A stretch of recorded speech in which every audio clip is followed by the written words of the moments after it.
Welcome to Your Mac Life for Wednesday, December the 7th, 2016, show number 1117. I am your host, Shawn King. Thank you guys very much for joining me, whether you're being tuned in live and in the IRC chat room or the Telegram room, or whether you're listening to us via the archive. Thanks very much for joining me here this Wednesday evening, or Saturday morning, or Tuesday afternoon, or whenever it is that you listen to the show. On tonight's show, as always, we'll have our good friend Jim Downport of The Loop at loopinsight.com. I'm going to talk about Apple Music. Apple announced today that they have hit the 20 million paid subscriber number, which is great. Congratulations to Apple for that. But Jim's not happy about it. And we'll talk to Jim about his unhappiness later on in the show. We're also going to talk about Amazon Go. I don't know if you saw the video. I think it was Tuesday. Amazon announced this new retail initiative called Amazon Go, which is basically very similar to the Apple Store thing where you kind of go into the Apple Store with your Apple Store app and just walk out. It feels like you're stealing. You're not. Amazon Go is going to try the same sort of thing with common grocery items. And we'll talk about that. It's an interesting idea. I think we'd all like it, because as my friend Ben Bajarin pointed out in an article on techpinions.com, it's one of the pain points of shopping, is that standing in line, taking all things out of your cart, having the cashier scan everything, putting things in a bag, paying, and walking out. Even if you use self-checkout. Self-checkout is just a different pain in the ass than cashier checkout.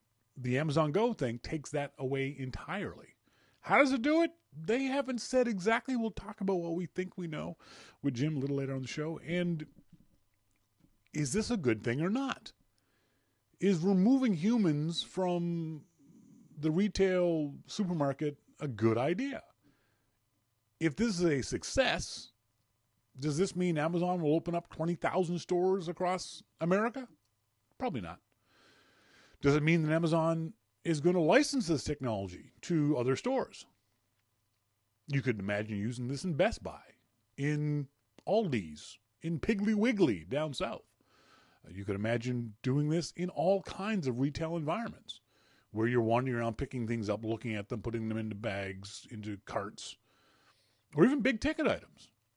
Conceivably, you could see this working, as I said, at a Best Buy or Future Shop. You see that Xbox you want to buy, you pick it up, and you walk out with it. Interesting to see whether this will be a success. There's also concerns about employment.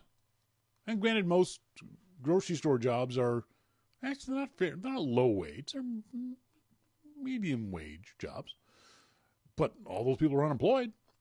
If you don't need cashiers, there still will be. I'd imagine there still in some stores will be one or two cashiers, but there won't be the line of 10, 15 cashiers in a day anymore.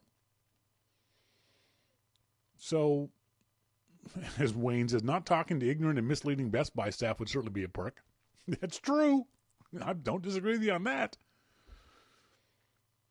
But it's going to be an interesting idea to see if, and maybe this is just another one of those things that Amazon is just saying just to get the attention. Who knows? We'll talk to you about that and other things. Also, in our starting point photography segment, we're going to talk about low light photography. It is winter here in the Northern Hemisphere, which means it gets dark at 4 p.m. And here in Vancouver, for the last little while, it's gotten very, very cold. So you're going to be indoors a whole lot. You're going to be indoors taking pictures of Christmas trees and family around the table and just dark in general. And as I've always said in photography, we don't take pictures of dark. We take pictures of light. So I'm going to talk about how to set your camera up, both your iPhone and your DSLR, to better take advantage of low light photography. For those folks who are wondering what it is, behind me is a shooting target. Went off this past weekend to a local shooting range. I didn't do too bad, all things considered. Pulled to the left all the time, but that's for a couple of reasons. But had fun. I've always told my Canadian friends that, because Canadians were so smug about not being Americans and about having gun control, to at least go to a shooting range and try it out. They're hopefully safe places. Obviously, when you're talking about these kinds of weapons, you want everything to be very, very safe. And the place we go to here in Vancouver, in the Coquitlam area, I felt very safe. It felt like a very safe environment. But you're using very, very dangerous things. And it's interesting to get out there and internalize what holding that thing in your hand means, and feeling that power, and feeling that excitement and fear of holding this thing in your hand that could kill people. Dead. This is a very, very scary thing to do. And then to point it and pull the trigger, it's very interesting. So if you get a chance, go to a range and treat yourself for Christmas. And find a Groupon or something and go to a range and fire off a few rounds. I don't know if you guys saw this story. It's one of those things that always cracks me up, that people, both businesses and customers, say these things that like, hey, this is a great thing. Hang on. Arcsign says, can Canadians get hunting rifles easier than getting handguns? Yes, but it's still not easy. There's a whole course you have to go through and a background check, and it takes weeks, and yeah, it's not an easy thing to do. It's easier to get a rifle than a handgun, but it's not easy. So I saw this story, and my first reaction was completely opposite from what other people thought. And here it is. Here's the quote. Alexa, Amazon's Echo, Amazon's Siri assistant, has had over 250,000 marriage proposals.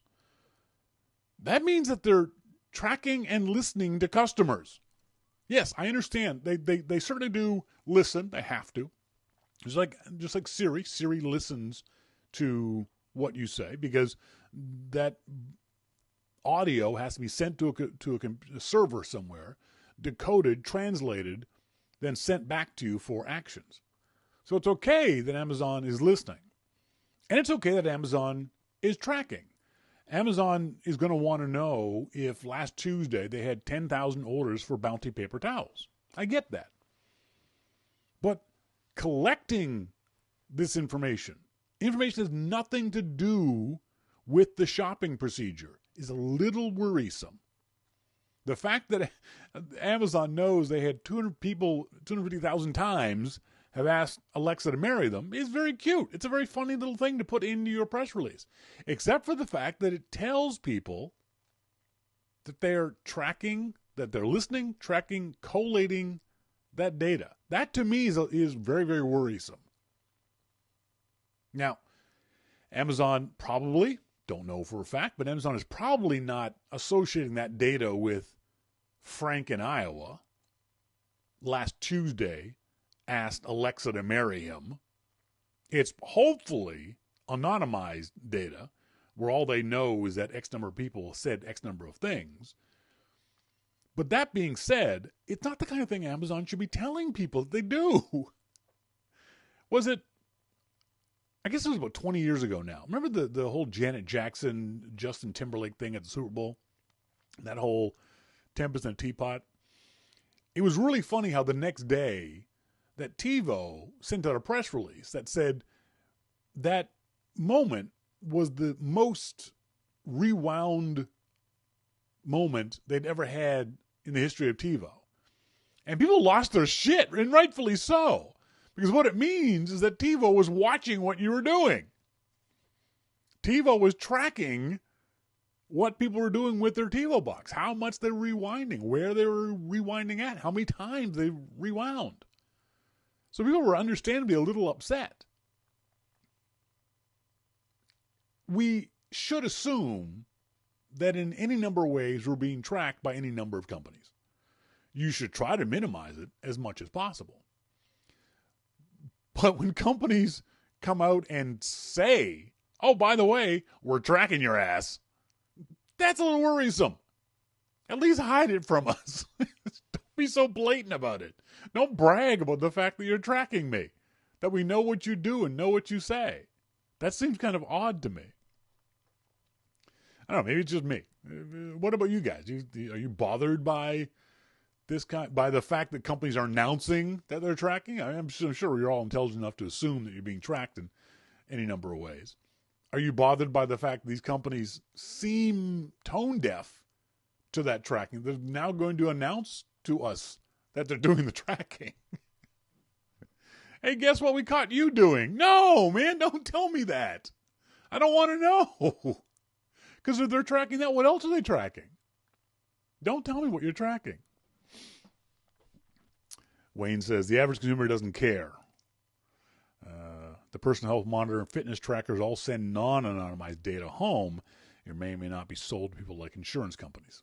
Yeah, absolutely. Monty says, Uber did the same thing recently and made a lot of people mad. They claim they randomly track some users up to 5 minutes after the ride you just took ends. That's bad. I posted a story on the Loop the other day about this kind of stuff where apps will ask to be used or ask to track you even when you're not using the app. And I always tell those apps, no.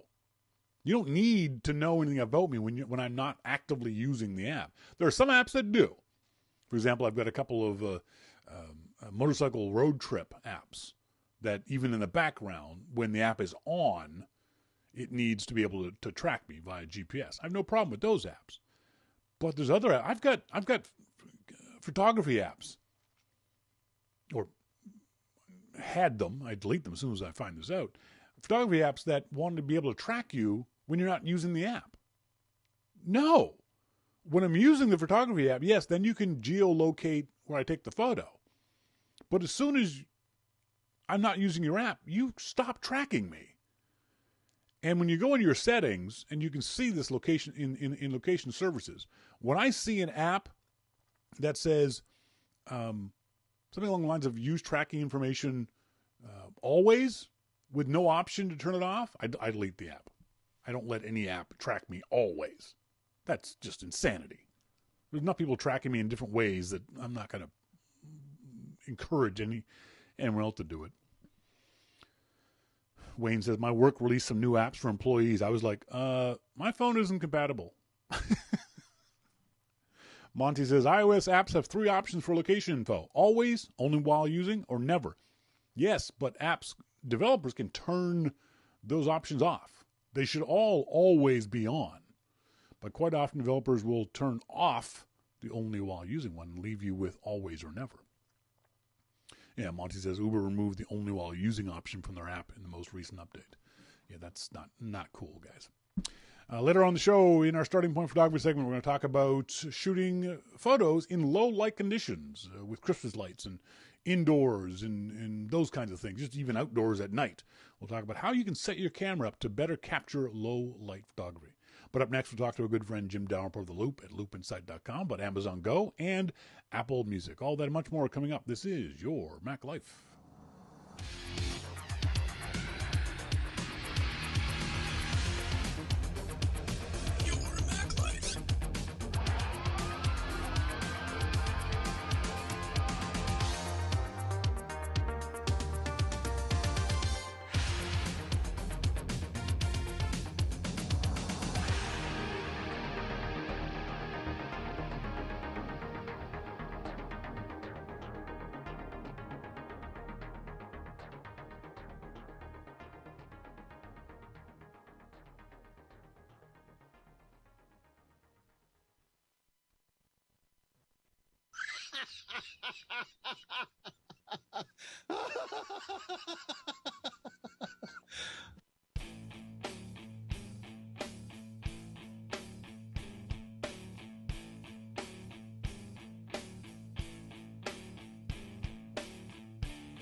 Welcome back, folks. This is Your Mac Life. I am Shawn King, joined in our phone room by our good friend Jim Dalrymple of The Loop at loopinsight.com. Jim, how you doing?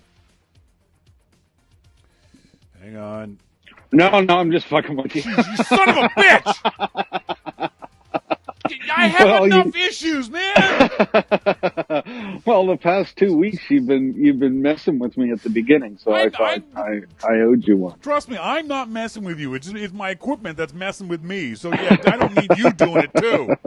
God damn it! Oh Jesus. God! Such a funny guy. And Look, see, I've had a bad day. So.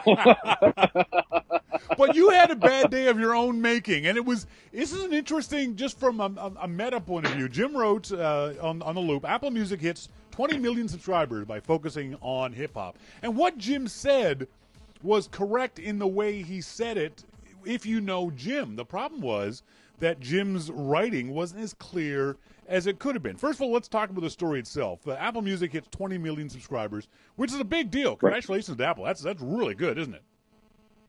Well, it is a big deal. They're still lagging behind Spotify, which I was listening to today just because I was so pissed off. Yep. But they're still lagging behind Spotify. Spotify has reportedly 20 million, and by those metrics started, Spotify is actually growing faster than Apple Music. So Yep. that I find that very interesting. But yes, very good for Apple, for its streaming music business. Good for them. It's not a surprise that Apple's done this. I mean, they are promoting the hell out of Apple Music. Do you think that by this time they should be even bigger, or is 20 million seemingly in line with what we would expect them to be at this point in the growth of Apple Music? Considering the amount of devices and everything that Apple has out there, Yep. I personally would have expected that they would have been bigger. Yeah. But that's, I guess it's a hard market, and Pandora's coming out with premium in the new year, which I expect very good things from.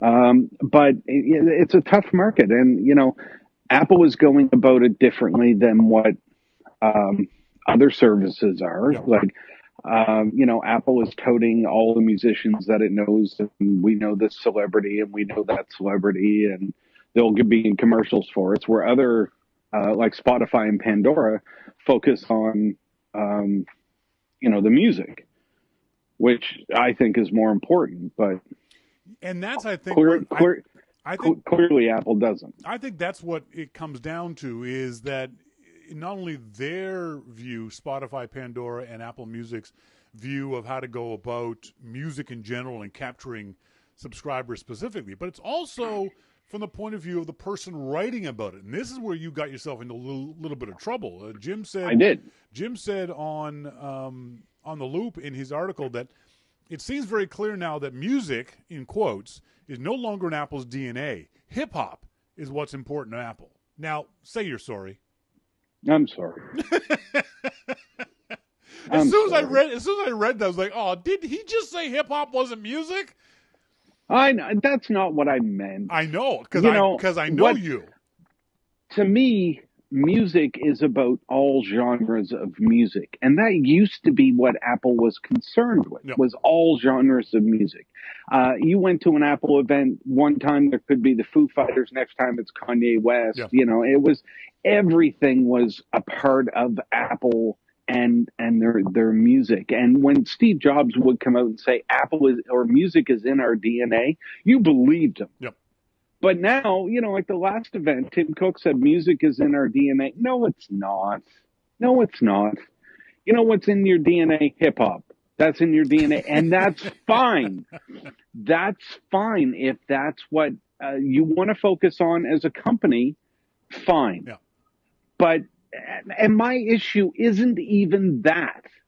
My issue is that they're so focused on getting Drake and Taylor Swift in front of a camera for Apple Music that they're ignoring problems with the service that have been going on for 2 years. Yeah. I listed a bunch of questions in the update that I did and that I sent to you to read before I posted it, Yep. so I didn't offend any more millennials. And how do those things still happen 2 years later? Yep. These are not new issues. These are old issues. Part of, if Apple Music is just a subscription service, fine. I have no problem. Focus on whatever the hell you want. But I have no problem. But that's not what you told me. Yep. You told me that I could bring my own music library and you would know what music I had and what music Apple Music had. Well, that's not true. I can look on albums. And I did it this afternoon. I looked in the For You section, the daily albums that are recommended. Yeah. I own most of them, but it didn't know that I owned them. Yeah. That to me is crazy.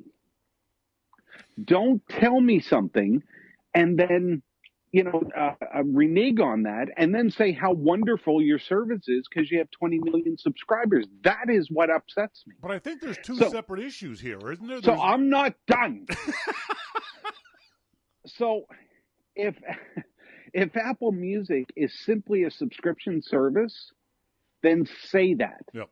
There are a lot of music services out there that I can use besides Apple Music. The reason that because I could bring my library to it. But if you're just a music service, well, then I can go to Spotify, I can go to Pandora, I can go to all kinds, Deezer, I can go to all kinds of different music services. And they all offer the same thing. Yeah. Yeah. And I think that's now I'm done. I think that's why Apple is doing what they're doing, because they recognize that everyone, for the most part, has the same music, except for the exclusives. And for the customer, it almost doesn't matter what you want to listen to. I think that's a separate issue from the issues that you and many other people have had with the actual mechanics of how this thing works. Let's talk about it in two separate ways. First of all, the idea that music in general is no longer in Apple's DNA, that it's hip-hop or it's, let's say, popular music, because certainly Taylor Swift isn't hip-hop. Is Apple just responding to what's popular, or do you believe, from the way you're describing it, that Apple is driving what's popular? Well, I think it's a bit of both, first of all. Yeah. But certainly when you look at what Eddie Q said, and that, one of these artists that made the Billboard charts just based on streams alone, they are certainly driving what's popular. Now, I think that, and the reason that I say that music is not in their DNA is because, like many products that Apple builds, Apple builds the best product that they can. That's what we know them for, the absolute best. And then people will come because it is the best. That's not what they're doing with Apple Music. No. What they're doing with Apple Music is promoting exclusives. Now, remember, last year, they actually took over the App Store, Taylor Swift exclusive. Yep. And they took over retail stores. And it looked like Taylor Swift bought Apple. Yep.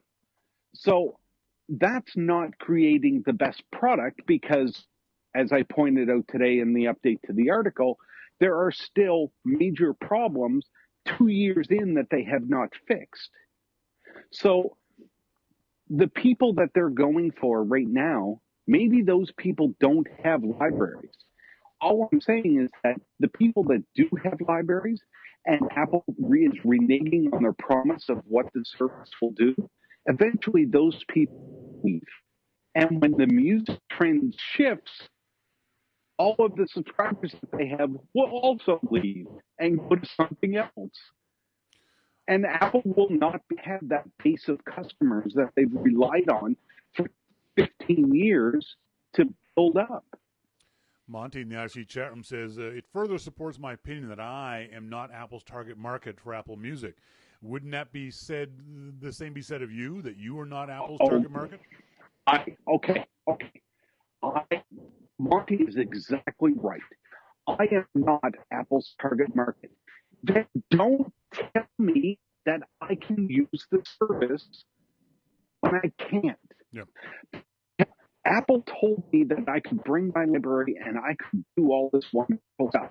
Now, people have said today, mistakenly, that maybe I didn't look at For You and all the music recommendations. I do.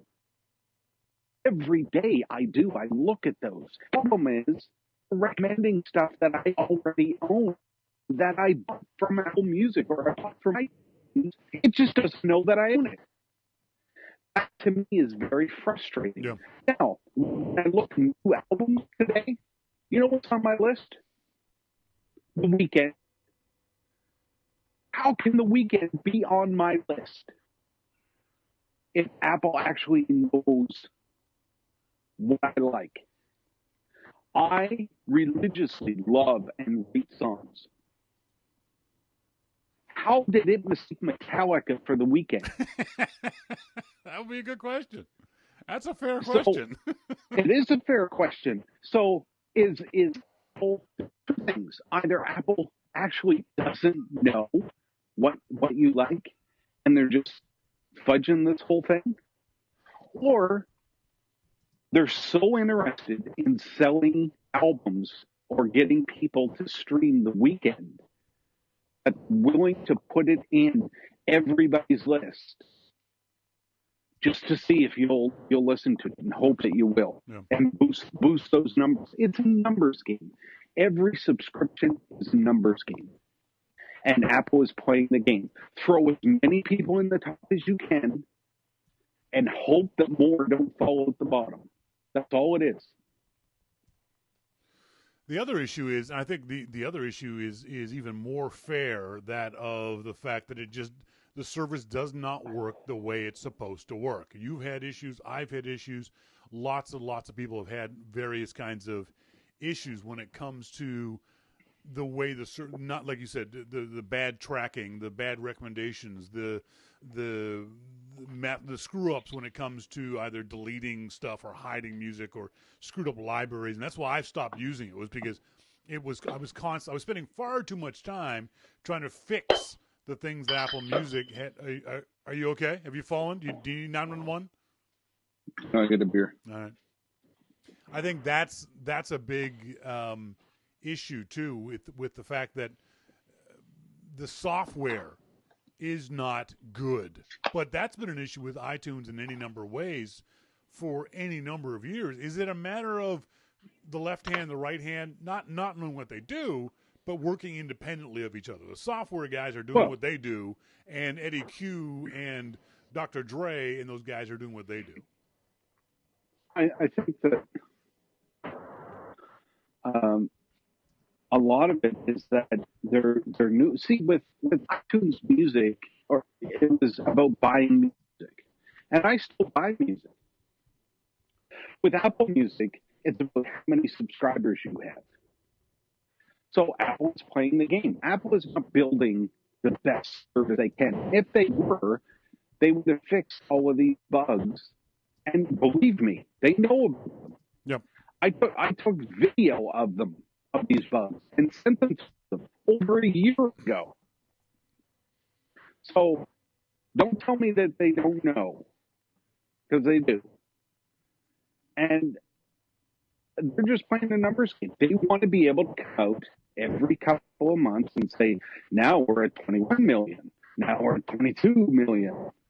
You know, that's what they want. And that's what they're doing. And they're proving that point by coming out every few months and saying, look how many subscribers we have. Yeah. Well, yeah, but the service still doesn't work like you said it would. Yeah. They can change the graphics and change the front and, you know, the UI and all that kind of stuff. It still doesn't work like you said it would. It took them 6 months just to be able to download music. Yeah. Yeah, it's interesting, just the counterpoint of all this stuff, and we'll certainly get into it more as time goes on. Let's move on to the next story. On Tuesday, Amazon announced Amazon Go, opening a physical store without checkout lanes or cashiers. Do you think this is something that is actually going to work, or is this just something Amazon is tossing out there for folks to ooh and ah over how big the brains are at Amazon? I'm so pissed off with music.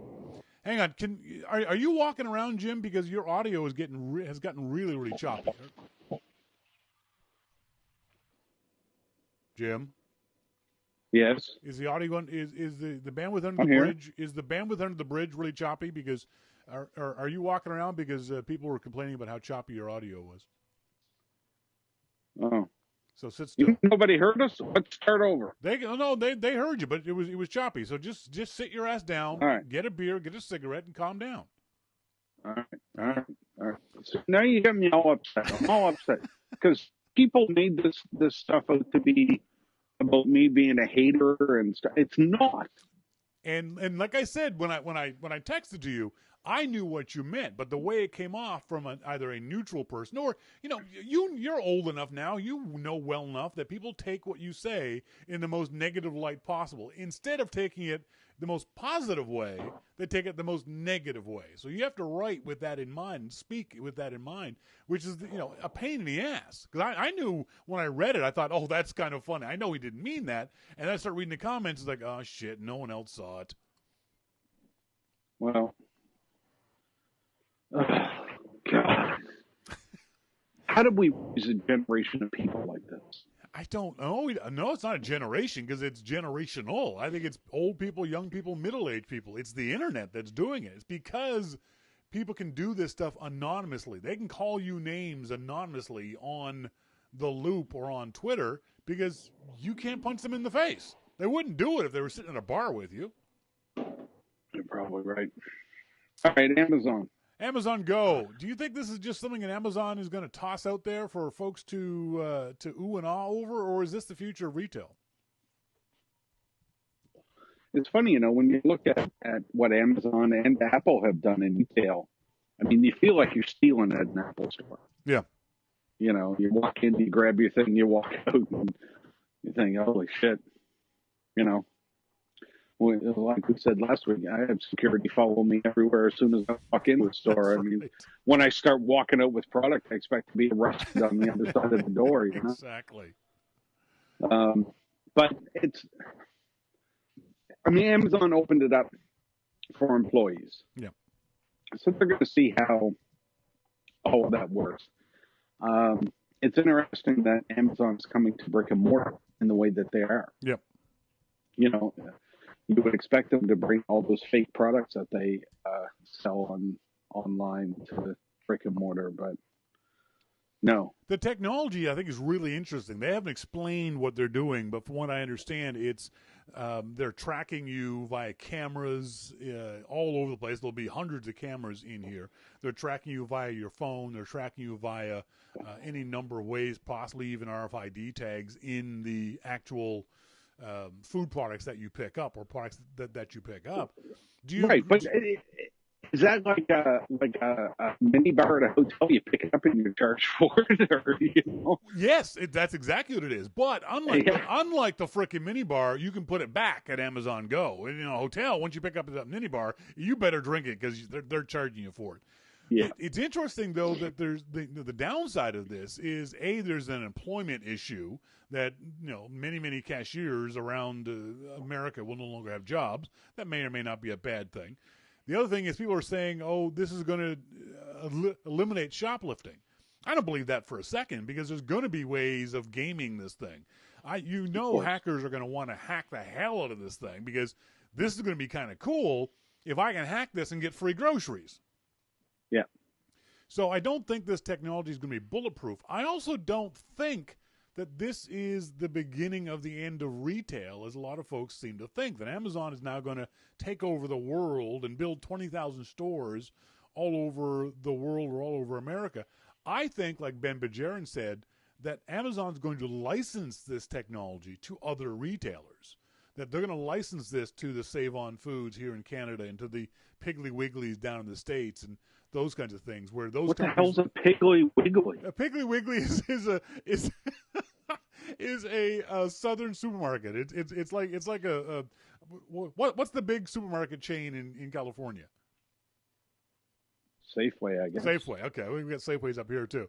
But The name Piggly Wiggly? It's actually called Piggly Wiggly. I know the first time I saw one in Nashville, I laughed out loud driving down the road, going, "The hell's a Piggly Wiggly?"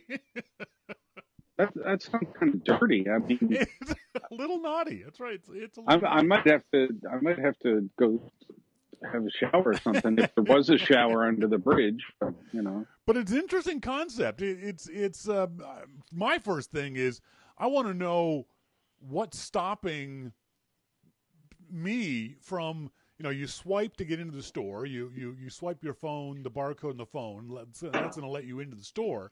But what happens if I just then turn the app off or turn off my Wi-Fi connection or delete the app and just start picking stuff up and putting it in my bag and walk away? Well, I think that's where you're going to have, very much like Apple does, you'll have in-store security. There'll be people walking around making sure that you are being on the up and up. I don't think it's going to be a big problem, but it's something that people are going to try to game. I'm interested to know if people want to do this. And I don't see any downside from a customer's perspective. If you can go into the same store you go in now and eliminate that whole pain in the ass process of standing in line, taking all your groceries out of a cart, having them scanned, putting them back in the cart, and then leaving, I think that's going to be great for everybody. So what's the difference between that and self-checkout? Well, if you go to a lot of these stores, they have self-checkout, but yes. How many people actually use them? I see more people standing in line than using self-checkout. Oh, absolutely, yeah. And I'm now for me, I use self-checkout because when I'm on the motorcycle, I've got to pack things the way I want them packed to be able to fit into the saddlebags of the motorcycle. But a lot of folks don't like self-checkout for whatever reason. I don't think it's any more or less convenient than going to a checkout counter, to a cashier, because you still get everything has to be taken out of the cart and scanned and put into a bag. And whether I'm doing it or whether the cashier is doing it doesn't matter. It makes no difference whatsoever who's doing the scanning. I think this is a better idea because it removes all of that, what people call a pain point of standing in that line and waiting for that. Because for most of us, what happens is once we pick up that last item, we want to be done. We want to walk out of the store right then and there, as opposed to, oh, shit, now I got to go stand in line. And depending on the time of day and how busy it is, that could be another 15, 20 minutes of your day wasted. Where you could be listening to Apple Music. Yeah, and will Amazon take Apple Pay? There's another question. RxSign says, I would expect Amazon to screw customers by using surge pricing on a moment's notice. I don't think Amazon would do that, if only because people are more sensitive to grocery pricing. And they oh my God, wouldn't that suck? No shit. Surge pricing while you're in the grocery store. Your popcorn now costs $13. Exactly. That popcorn you just put in your pocket is now going to cost you $13. Moving on to the next story.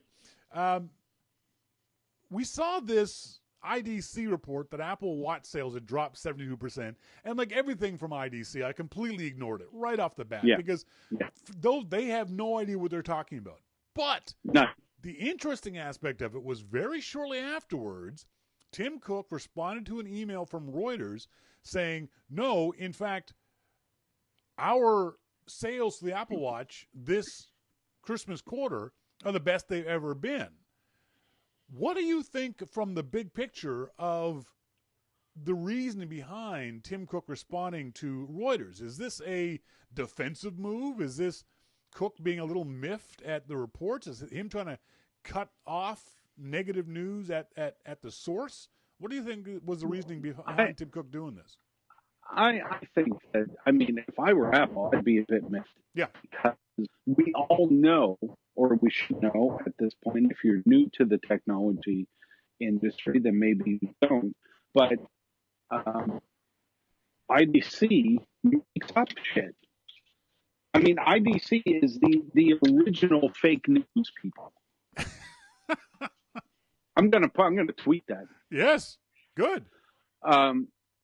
Because they literally make shit up. Yeah.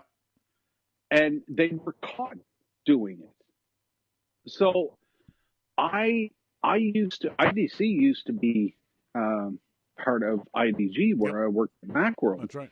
Yeah. and I thought that they were very reputable people, but in actual fact, IDC they'll go to the highest bidder. Yeah. And when I saw what they were doing, and this was a few years back, I stopped using their numbers altogether Yep. because, good or bad, they cannot be trusted. So, that doesn't negate the fact that a lot of people will use that and report on lower Apple numbers or whatever. Yep. But yeah, I see it's not a trustworthy firm. They're the biggest charlatans out there. But why did Tim Cook feel he had to respond to this? There's all kinds of other rumors out there that Cook doesn't respond to. Why this one about the Apple Watch? I don't know. It's just, I mean, a lot of the other rumors that Tim doesn't respond to are product rumors. Yeah. And this one is something that IDC cannot possibly know. There's no possible way that they can know. Only Tim and the executive team at Apple could know whether Apple Watch is selling good or not. IDC can't. Yeah, that's right. Yeah, because the numbers are always going to be fudged in one way, shape, or form. Well, and there you go. Something I meant to ask you, I didn't see you comment on this on Twitter. How do you feel about Philip Elmer DeWitt using your name in vain in a tweet? I saw that you responded to it. Yep. I saw a couple of the responses to that. I didn't even read what he said. I'll be honest. I did not. Well, he didn't say much more than the tweet. Apple Music is losing one of its biggest fans, and I tweeted to and I've had running battles with Elmer Fudd for 20 years now. I said that A, no, Apple Music isn't, and B, you're not one of Apple Music's biggest fans. You've been very critical of Apple Music for a long time. But I use it every day. That doesn't mean you're a fan. I use it every day, and I want Apple Music to work. Yes. I want it to work. Yes. And I want it to work not the way that I want it. I want it to work the way that Apple said it would work. Yep. And they are failing in that. And I don't know why people are so against me calling them out. Yep. Because I'm only calling them out on their failures. People call out the MacBook on what they perceive to be its failures. They call it other software, but music they seem to rail against me on calling out Apple for its failures, and I don't understand why. But I will continue to do it. Well, it's this whole attitude that so many people in tech, and I'm going to assume every other industry, feel that because you like something, you must like it unconditionally, that you can never find fault in the thing, and that anyone who criticizes it is not a true believer. And I think that's the attitude that people are having with you, and certainly Elmer Fudd is having, that just because you criticize Apple Music, it means they're losing you not only as a customer, but as a fan, too, and that's not true. Well, I'm a fan of things that work. Yep. I mean, I love my MacBook Pro. I think it's a great computer. Touch bar, no touch bar, whatever. It's a great computer. I am a fan of it because it works. I am not a fan of things that don't work. Yep. And I have spent thousands of dollars over the years buying iTunes music. And when one of Apple's services doesn't recognize music that I bought from them. Yeah, from them. That's right. Then I start to get a bit pissed off. Yep. And I think that I'm uh, that's a legitimate complaint. Yep. And what I don't understand is why people continue to fight me on it. Yeah. Yeah, I don't expect Apple Music to make me toast. I expect it to do what you said, to work the way Apple has told me it's going to work. I'm And it not. doesn't. I'm not assuming it is going to do things that Apple hasn't said it's going to do. I'm looking for it to do what Apple says it's going to do. And for me, functionally, it doesn't do those things, so I've stopped using it. That doesn't mean I'm not a fan of Apple or don't like music. It means Apple's implementation of it just isn't working for me. And there's lots of folks out there that it works just fine for, and I'm happy for them. I'm very glad it works for you, but it doesn't work for me. Here's something else. If I go to Spotify and open up that app, it shows me all kinds of things that I really like. Yeah. But I open up Apple Music on the For You section, and it shows me R&B and soul, Yep. which okay, that may be great. It shows me The Weeknd. It shows me hip hop. Yep. I dislike all of those things, religiously dislike, and they keep popping up. So, I said in the story, how many times do I need to dislike something before it will stop popping up? That's right. So That's right. in my favorites mix, songs that you've liked, and here are other songs like it. Yep. Whole Lot of Love by Dred Zeppelin has been in there for weeks. I just liked it the first week, and it still comes up. Don't show me a cover band of a classic song. Yeah, exactly. That is not well done, and I could be listening to the original. Yep. Now, will it show me any Led Zeppelin songs? No. But it'll show me Dred Zeppelin, even though I disliked it. So why is it still there? Why did The Weeknd show up today? And it'll be there, God knows, tomorrow. It'll still be there. It's very, very frustrating. It absolutely is very frustrating. Folks, been talking to Jim Downpour, the Loop at loopinsight.com. He's here each and every week. Thanks, Jim. Thanks, Shawn. See you next week. Bye-bye. Bye. I don't know why Jim's audio seemed to have been pretty bad tonight, more so than usual. My apologies, kids. It was really, really choppy. I got rid of the buzz. Apparently by holding it, I get rid of the buzz, but his audio was really choppy. I didn't get a chance to talk to Jim about this one. Maybe we'll talk to him about next week. What are your thoughts on it? Apple looks to bring in-theater movies to iTunes faster. There's been talk about this for years and years and years. The movie studios want to get movies into basically home theaters as fast as they can because they make a lot of money off DVD sales and rentals and video on demand and all that kind of stuff. So the story is 21st Century Fox, Warner Brothers, Comcast, Universal, all confirmed over the past weekend they are looking to offer high-priced home video rentals of new movies shortly after they open in theaters. Some studio executives have been pushing to allow home rentals as early as 2 weeks after theatrical debuts and are considering a deal with iTunes as one option. One option is a premium-priced online rental for new movies at prices of $25 to $50, a possibility under consideration at the studios. Now, first of all, the theater people are going to hate this. A lot of folks don't realize that I think it's the first week's revenues of any movie in the theaters, 90% of it goes to the movie theater. That's why they're so big on opening weekend box office, because they get all the money. It doesn't flip over to the theaters making money on a movie till 3 or 4 weeks in. So movie theater owners are going to hate this plan because it means that people won't come to opening weekends. If I can get that movie for $25 to $50 2 weeks afterwards, say, I don't think this would ever happen with like big blockbusters, Star Wars. I don't think it's happened with them. But if someone tells me, hey, if you wait 2 weeks, you can rent this movie at home for $25? A little more than the price of a couple of tickets and some popcorn? Would you?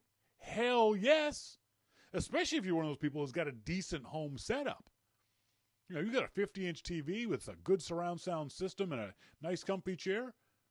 Who wouldn't want to stay at home and not have to deal with all the bullshit of the movie theater? I think it's part of the problem is that the movie theater experience for a lot of us as we get, particularly as we get older, has become such a giant pain in the ass. I used to go to movies a lot, but when people became so rude in theaters with the constant talking, with the people checking their cell phones in the middle of a movie theater, you know that thing's got a light on it, right, you asshole? People discussing the movie, sitting behind you and discussing the movie. No, shut up. After the movie's over, go to the coffee shop and discuss the goddamn movie. While the movie's on, shut the hell up. And people, the other thing that really bugs is people bringing children to inappropriate movies. Now, if I go see a Disney movie, I've got no problem seeing a theater full of kids. But I've been to movies where they're rated like PG-13, and there's a 6-year-old in there. I went to March of the Penguins, of course I did, which was a documentary, and I knew, it being a documentary, penguins were going to die. Because I know the life cycle of a penguin often ends in getting eaten by an orca. So I was thinking to myself, yeah, we're going to see at least one penguin get eaten. And so I'm sitting here in the theater, and I'm watching all these adults bring in 6-year-olds. I'm like, oh, no, no, no. Don't bring in babies to this. This is not a Disney movie. This is not Happy Feet 3. And sure enough, penguin dies, and the whole freaking theater lost its shit. Just crying and wailing, and oh, God, it was awful. So, depending on how the movie theaters want to do this, the movie studios want to do this, if I can rent this movie for, same as iTunes, 24 hours, I prefer 48, but let's say 24 hours, and I can pause it, so I can sit on my comfy couch, and I can have my own TV, my own stereo system, and I can pause it and go get a beer or go to the bathroom, and maybe invite some friends over. You know, if it is a Star Wars type movie, and I had friends, I would do that in a heartbeat. I've done it with pay-per-view events. When I was living in Portland, my roommate, Dr. E, and I loved UFC, and so I would rent the pay-per-view events at $50 a pop, and we'd invite a bunch of people over. And there could be between 5 and 10 people. That'd be worth it. They'd bring over beer and pizza, and we'd watch fights. We'd watch human cockfighting. It was great. I could see doing the same thing with movies. Again, if I had friends. But the movie theater owners are going to hate this idea. They're absolutely going to hate it. Because it's one less reason for me to go to the theater. Right now, the only time I go to the theater is for a movie that you've got to see in the big screen. Star Wars. You know, you got to see Star Wars in a big theater with surround sound and giant screen and that kind of stuff. But the latest Adam Sandler film, no. I'm not going to see that to begin with. But, you know, if it's a small film like that, I'll wait for it to come out on DVD or on Netflix or wherever, iTunes, whatever it might be. I don't need to see that in the theater. So this is going to be removing even more reasons why I would want to go to a theater. Monty says, I saw Fantastic Beasts and Where to Find Them this weekend. Brad bought the tickets for he and I. I bought the popcorn and drinks for the two of us. The snacks cost almost as much as the 2 IMAX 3D tickets. And you know why that is? Because they make more money on the snacks than they do on the tickets. Because 70 to 90% of that ticket price in the first couple of weeks doesn't go to the movie theater. And they can buy popcorn at 7 cents a silo and sell it to you for $5 a bucket.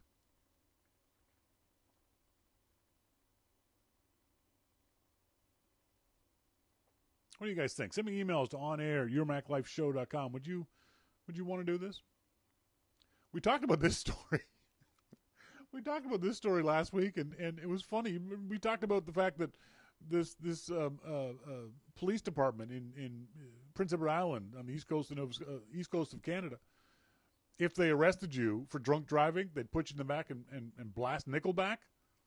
Well, they had to apologize. They literally had to apologize to Nickelback. Kensington police officer apologizes to Nickelback for the Facebook post. At no time I think it would go as far as it did for the officers if the post goes viral. He's apologized for bullying Nickelback and removed a Facebook post that says drew a reaction far beyond his expectations. It was kind of funny. He didn't realize what kind of response it was going to get, that how much people hate Nickelback. And the other odd story from this past week, Twitter has a new head of product who barely uses the product. Did you read this? Yet another executive at Twitter has been hired at Twitter who doesn't use Twitter. He's tweeted 143 times in 7 years. I said this on Twitter.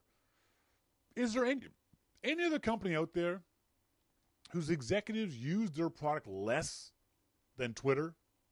It's bizarre. It's honestly bizarre how the company can be run by people who A, don't understand the product, B, don't use the product, and C, have no clue how other people use the product. It's shown over and over and over again that the executives at Twitter don't get Twitter. Everyone knows that abuse is a huge problem on Twitter. Ask any woman you know, and they will tell you, especially ask any female journalist, and they'll tell you how awful Twitter is for them. It's a freaking cesspool of abuse. And not abuse like you're an idiot abuse. The most vile things you could imagine one human being saying to the other, every female journalist has had it happen to them over and over and over again. And the solution is to ban people from doing those things. Twitter has terms of service that says you can't do those things, and yet they don't enforce them. They'll enforce you posting an NFL GIF. They'll pull that down in a heartbeat. But for some reason, they can't enforce people being assholes to each other on Twitter. But this guy, his name is Keith Coleman. He's now the vice president of product at Twitter.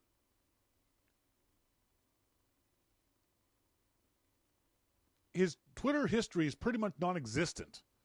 He's tweeted 143 times since June of 2007. And there's a 7-year gap in his timeline starting November of 2007 and lasting until a retweet in 2014. And 2 tweets in the entirety of 2015. This guy doesn't use the product. Why is he now the head of your product division? I firmly believe that Twitter succeeds in spite of itself. It doesn't succeed because of its executives. It succeeds in spite of those people. Because they just don't seem to understand what the hell is going on.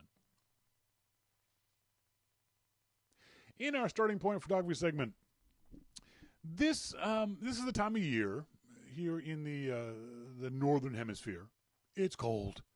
Lord, it's cold. Even for Vancouver, which doesn't usually get cold, it's cold.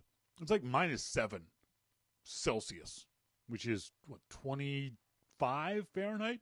For Vancouver, that's really cold. For Canada, that's not cold at all. That's a balmy day in May for a lot of Canada. But for here in Vancouver, poor Sly fell down and bopped her butt a few times today.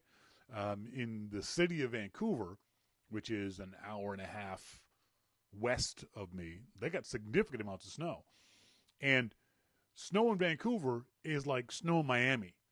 they don't have any clue how to deal with it. And so it's a nightmare down there. So it's cold and it's dark at 4 o'clock and it's dreary and you're just kind of trapped in the house. And then you go to family and you have Christmas dinner and you're inside. And you've got Christmas lights and you've got candles and you've got all kinds of low light conditions. And quite often, when you take photographs in these low light conditions, they don't come out very well. It's a factor of camera sensors. It's a factor of the kinds of devices that we use. And it's a factor of the settings on your camera. So let's first of all go to the iPhone. Let's take a look at the iPhone and see what happens with the iPhone and how you can manipulate your iPhone to get better low light shot. Now keep in mind, the iPhone by its nature is not going to be a very good device in low light. It's just the way it is. I always tell folks, you guys heard me say this 1,000 times, the photography is all about capturing light. And the bigger your light capturing device, the bigger your light capturing thing, the better it'll be at low light. So on a camera lens, you've got this great big wide opening. Okay, lots of light comes in there. The sensor on a DSLR camera is also quite big. On this camera, it's called a full frame sensor or a full frame camera. The sensor is about the size of a 35 millimeter piece of film. Remember the old slides we had in junior high school and high school? The sensor on a full frame camera is about that size. The sensor on an iPhone is about the size of your little fingernail. So it's very, very small. So it can't capture much light. And the lens on your iPhone is also very, very small. So it can't let in very much light. So by its nature, the iPhone is just simply not going to be able to take good low light photos. There are some things you can do to make it a little bit better, though. And one of those things is you can, without using any external apps, one of the things that you can do is, let me just show this to you. I can show this to you guys live on screen. Let me just add iPhone 6 shot. That's not right. I did that wrong. Don't do that. Go back to FaceTime shot and then go to local desktop. Add local desktop. Change source to local desktop. So yeah, you folks who are watching live won't be able to see this. So what's going to happen is you want to tap on your iPhone on the place that you want the image to focus. So when you tap, you see the little square flashes, and as you tap, the screen gets darker or brighter. And what you're doing there is you're changing the exposure of the image. So what you want to do is, rather than just take your iPhone and take a picture of that thing that's in the center of it, think about why you're taking the picture. Think about what you're going to be shooting and tap on that object to get the best exposure. Now, everything in this case, if I tap on my my face, the area around me gets a little darker. If I tap on my dark shirt, the area behind me gets very, very bright. And that's because your camera wants to average out all the light in the shot. So if one spot is really bright and one spot is really dark, it wants to make those things be average. It's called 18% gray. That's what an average light should be across the entire image. But if some spots are darker than others, it confuses the sensor and it does these hot spots. So that's why it's important that you tap on the thing in the image that you want to be in focus and you want to have the good exposure. Now, the next thing you want to do is use this thing called exposure lock. So once you've tapped on the thing that you think is important, you lock the exposure. So I'm going to tap and hold, and I'll make this big picture. I'm going to tap and hold and watch what happens to the square. You see how the square flashed? And now it says, right here, it says AE lock. And what that means is the exposure is now locked onto my face. And so it's going to make sure that my face is properly exposed. If other lights happen behind me, if it gets darker or brighter, doesn't matter. It's going to keep the exposure on my face and keep the exposure locked on my face. Now, the next thing you can do, once you've got that exposure locked, you can just slide your finger up and down on the screen. You see how when you do that, the little sunlight thing pops up and the scene gets darker or brighter. So what you want to do in this case is lock the exposure on the image, on the thing that you want to show, and then slide your finger up and down to get the exposure just right. Now, the exposure behind or around the thing may get darker, but that's the price you got to pay to get the right exposure on the phone. There's all kinds of other things you can do with your phone in order to get the exact right exposure. That was just using the built-in app.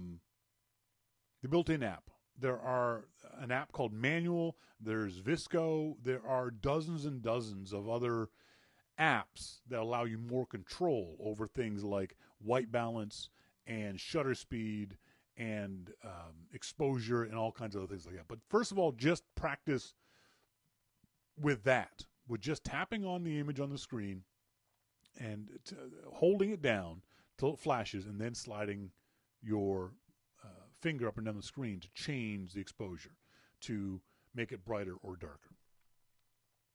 If you're lucky enough to have a DSLR or a point and shoot camera or a mirrorless camera that's got scene modes on it, go through your scene modes. I've said this a dozen times to folks. Learn what your camera can do. Read your manual. Find out what your camera can do. If you don't have the manual for the camera anymore, go to the camera manufacturer's website, and they'll have the manual there that you can download in PDF form. Find out what those scene modes can do, because quite often there will be a scene mode for low light conditions. It'll be called candlelit mode or night portrait mode or any number of things. But you'll be able to find out what your camera can do. And when you see those scene modes, think about what you're shooting. So I'm going to be in someone's living room, and they're going to have a Christmas tree, and that's the only light. Well, that's a low light condition, so I'll switch my scene mode and take a picture of that. Now, when that happens, 95% of the time, I'm betting you what's going to happen is you're going to push the shutter button, and you won't hear a click for a half a second, a full second, maybe 2 or 3 seconds, depending on how dark it is in the room. That's because your shutter has to stay open long enough to allow enough light to get in order for the picture to be taken. And the picture's still going to be dark, and I guarantee you the picture's going to be blurry. There's just no way around it. If your shutter takes more than a heartbeat, I'm talking 1/100th of a second, if it takes longer than that, then it's probably going to be blurry. So what you need is a stable platform. And that can be something as simple as putting it on a table, putting it on the armrest of a chair, putting it on an actual tripod. Get yourself a little depending on the size of your camera, get yourself a little tripod that can go on a dining room table. Get yourself a big tripod, a full-size camera tripod if you want to take really good pictures of the family in front of the Christmas tree. don't use the flash. Don't use the flash in your iPhone. Don't use the flash on your DSLR, because all that's going to do is throw this harsh white light at the people in front of you, and it's to make the background all dark. Because remember I said before about the averaging thing? Your sensor wants to average all the light out. So if there's a harsh light in front, it's going to make the background dark. So that kind of localized flash, that kind of on-camera flash, whether it's the iPhone or the little pop-up flash on your DSLR, is going to suck. So learn how to turn it off. Learn how not to use it. Mosquito says, flash almost always messes me up no matter what camera I've used on. Exactly. Flash sucks. Don't use flash. Work out other ways to take your photos than flash. So you got scene modes. You're going to need a tripod. You're going to need some sort of way of stabilizing the camera, because camera movement means blur. If the camera moves, your picture's probably going to be blurry. If you want to go beyond the scene modes, look to your aperture priority mode. On Nikons, it's an A. On Canons, I believe it's AV, aperture priority. And then have your aperture be the lowest number it can on your lens. If you're using a kit lens, it's probably 3.5. If you're using a fancy lens, it might be 1.8. Find that lowest number and then shoot at that, because the low number means a big opening, and a big opening means lots of light is going to be coming in. Keep an eye on the numbers you see on either the back of your screen or inside the viewfinder. Look for the shutter speed, because what you want to do is you want to have your aperture as small a number as you can, but a big opening. But your shutter speed also has to be above 1/60th of a second if you're trying to do it handheld. So those are two of the things you can do to get those low light shots. Increase your or decrease your aperture so it's the lowest number possible. And weirdly enough, the low number means a bigger opening. And keep an eye on your shutter speed. Your shutter speed has to be at least 1/60th of a second, if not faster. If it's below 1/60th, if it says 1/50th or 1/10th or 1, you can't hold your camera steady enough for that long. Monty says, big number, little opening, little number, big opening. Exactly. The last thing you're going to want to do, and again, this is why you read your manual, is if you still can't get a good shot, learn how to change the ISO on your camera. ISO doesn't stand for anything, but it is a measure of the sensitivity of your sensor. So on this camera, you can see right now it says with my aperture set at 3 point. Come back, don't go away. With my aperture set at 3.5. Hello.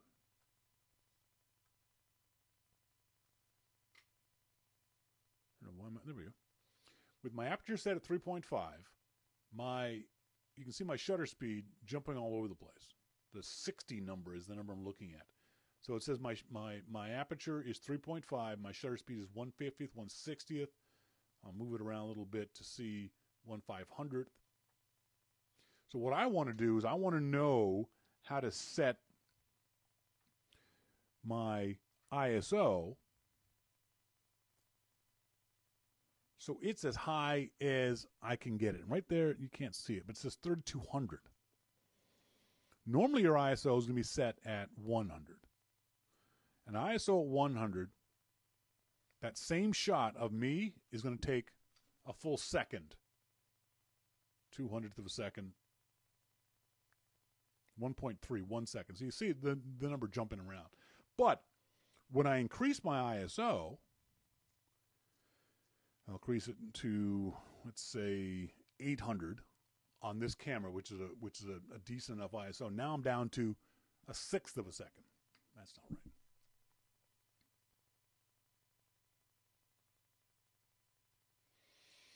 Basically, what you want to do is you want to increase the ISO number so that it allows you to get that shot. Now, the higher ISO is, depending on your camera, the higher ISO, the more grain, the more noise, the more speckled junk you'll get in the photo. But sometimes that's what you got to do. So the first thing I always tell folks is practice, practice, practice. Before you go to a neighbor's house, practice at your own house, shooting your own Christmas tree, and seeing what your camera does in varying situations. Seeing what your camera does at aperture 4 or 5. And seeing what happens when you increase your ISO. It'll give you practice on doing this stuff and knowing where the buttons are. But it also means when you get to your mom's house, your grandma's house, you're not fiddling around with the camera trying to figure this stuff out while grandma's sitting there trying to smile. So practice first and then go out and do these things. The good thing about it, though, is that once you start conceptualizing this idea of the aperture versus shutter speed versus ISO, it becomes very, very natural and very, very quick. Now I know when I'm pointing my camera at a Christmas tree, I know I've got to have my aperture set to be the lowest number it can. I'll keep an eye on my shutter speed, and I know because I practiced my camera, I know I can bump my ISO up to 1600, even 3200, and get decent shots. So I can pick the camera up and go boom and take a picture and put it down. I'm not fuddling. Where the hell am I getting fuddling from? I'm not fiddling around and futzing around with the camera trying to figure this stuff out while family members stand around going, hurry up and take the picture. The biggest thing, though, like I've always said, is don't use the on-camera flash. If you read your camera manual and you find that your camera has the ability to lower the brightness of the flash, then you might be able to do it that way. On this camera, this is my D600, I can lower the flash power to 1/8 of its usual power. It's just a little bit of pop of light, and that would be okay. But at full power, this flash, like every other on-camera flash, is going to suck in low light conditions. So avoid using the flash whenever possible. Same with the iPhone. The iPhone's flash, you want to avoid using it. Apple says it's good, but I've yet to see consistently good images using the Apple flash. So try to avoid using it when you can. Let's check the emails as always. Love getting emails from you guys. Send me emails whenever you'd like to onair at yourmaclifeshow.com or send them to me directly to Shawn at yourmaclifeshow.com. Got an email from Marcus Mendez down there in Sao Paulo, Brazil. Hey, Shawn, listening to this week's YML, thought I'd comment on 4K content. I purchased an OLED 4K TV earlier this year, which we'll be paying for until March. And holy crap, it's awesome. The thing is, right now, 100% of the 4K content I watch comes from Netflix. And most of that is original Netflix series. You can look up 4K and Netflix search to see the stuff that they already have there. And you'll notice there are quite a lot of shows and movies that have this resolution. I've rewatched Breaking Bad just so I could watch it in 4K. And in the last few months, I've watched quite a few Netflix originals just so I could enjoy the image quality on this TV. Now, one thing that became a problem to me after I bought the TV was the Apple TV, since this thing doesn't carry 4K.